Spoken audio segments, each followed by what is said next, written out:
হঠাৎ তৎপর আওয়ামী লীগ, দায় কার? কার্যক্রম নিষিদ্ধ থাকা বাংলাদেশ আওয়ামী লীগের হঠাৎ তৎপরতা নিয়ে রাজনৈতিক অঙ্গনে ব্যাপক প্রতিক্রিয়া দেখা দিয়েছে। গত বছরের 5 আগস্ট দলটির সভাপতি ও তৎকালীন প্রধানমন্ত্রী স্বৈরাচারী শেখ হাসিনা পদত্যাগ করে দেশ ছেড়ে পালিয়ে ভারতে আশ্রয় নেওয়ার পর থেকে বেশিরভাগ নেতাকর্মী আত্মগোপনে ছিলেন, অনেকে বিদেশে অবস্থান করছেন। তবে ক্ষমতা হারানোর পরও ঘুরে দাঁড়ানোর চেষ্টা চালিয়ে যাচ্ছে দলটির নীতি নির্ধারকরা অনলাইন ও অফলাইনে নিয়মিত বৈঠক করছেন। পালিয়ে থাকা সাবেক মন্ত্রী এমপিরা নিজ নিজ এলাকায় নেতাকর্মীদের সংগঠিত করতে নির্দেশ দিচ্ছেন। কর্মীদের মনোবল ধরে রাখতে দ্রুতই রাজপথে শক্তি প্রদর্শনের আশ্বাসও দিচ্ছেন তারা। রাজধানীতে প্রায় ঝটিকা মিছিল করছে দলটির একাংশ। ঢাকার আশেপাশে বিলি করছে প্রচারপত্র, এমনকি কোথাও কোথাও হাতবোমা বিস্ফোরণের ঘটনাও ঘটছে। রাজনৈতিক বিশ্লেষকরা বলছেন, সরকারের উদাসীনতা ও প্রশাসনের রহস্যজনক নীরবতার কারণেই নিষিদ্ধ আওয়ামী লীগ পুনরায় সক্রিয় হওয়ার সুযোগ পাচ্ছে।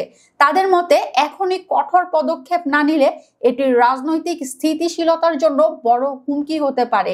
বিভিন্ন সূত্রে জানা গেছে, সম্প্রতি ঢাকা, চট্টগ্রাম, খুলনা, বরিশাল, ময়মনসিংহ ও নারায়ণগঞ্জ সহ নানা এলাকায় আওয়ামী লীগের সাবেক নেতাকর্মীরা গোপনে বৈঠক করছেন।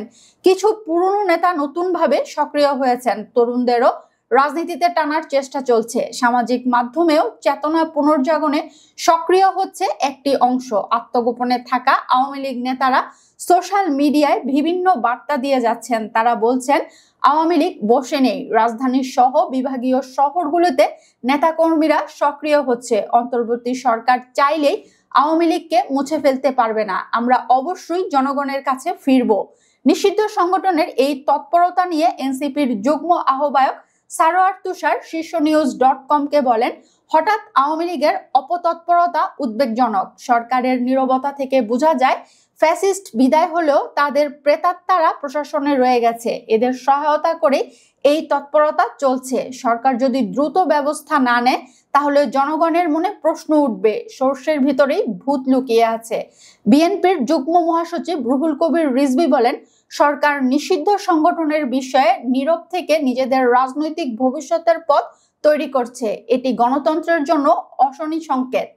জামায়াতে ইসলামের কেন্দ্রীয় নির্বাহী সদস্য মাওলানা আব্দুল হালিমু বলেন, নিষিদ্ধ আওয়ামী লীগের পুনরুত্থান নিয়ে সরকার কোনো পদক্ষেপ নিচ্ছে না, এটা উদ্বেগজনক। গণ অধিকার পরিষদের সদস্য ও গণমাধ্যম সমন্বয় আবু হানিফ বলেন, গণ অভ্যুত্থানে ক্ষমতাচ্যুত দলের এই অপতৎপরতায় সরকারের নির্লিপ্ততাই দায়ী। জনগণ আওয়ামী লীগকে ত্যাগ করেছে, তার প্রমাণ সম্প্রতি মতিঝিলে দলটির ঝটিকা মিছিলে অংশ নেওয়া নেতাকর্মীদের গণপিটুনি দিয়ে পুলিশের হাতে তুলে দিয়েছে জনতা। এটা দেখিয়ে দিয়েছে আওয়ামী লীগ রাজনীতির মাঠে গুরুত্ব হারিয়েছে। যারা তাদের পুনর্বাসনের চেষ্টা করবে তারা গণশত্রুতে পরিণত হবে। এদিকে 27 অক্টোবর স্বরাষ্ট্র উপদেষ্টা জাহাঙ্গীর আলম পুলিশ হেডকোয়ার্টারে ঊর্ধ্বতন কর্মকর্তাদের নির্দেশ দিয়েছেন, নিষিদ্ধ আওয়ামী লীগের ঝটিকা মিছিল সহ সব কার্যক্রম ঠেকাতে কঠোর ব্যবস্থা নিতে।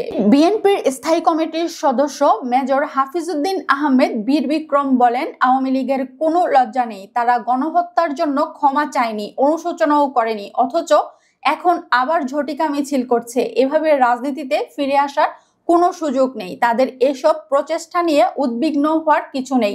রাজনৈতিক বিশ্লেষকদের মতে নিষিদ্ধ সংগঠনের এই তৎপরতা সরকার ও প্রশাসনের দুর্বলতাই প্রতিফলন। যদি এখনই প্রয়োজনীয় ব্যবস্থা না নেওয়া হয় তাহলে গণ অভ্যুত্থানের অর্জন ব্যাহত হওয়ার ঝুঁকি থেকেই যাবে।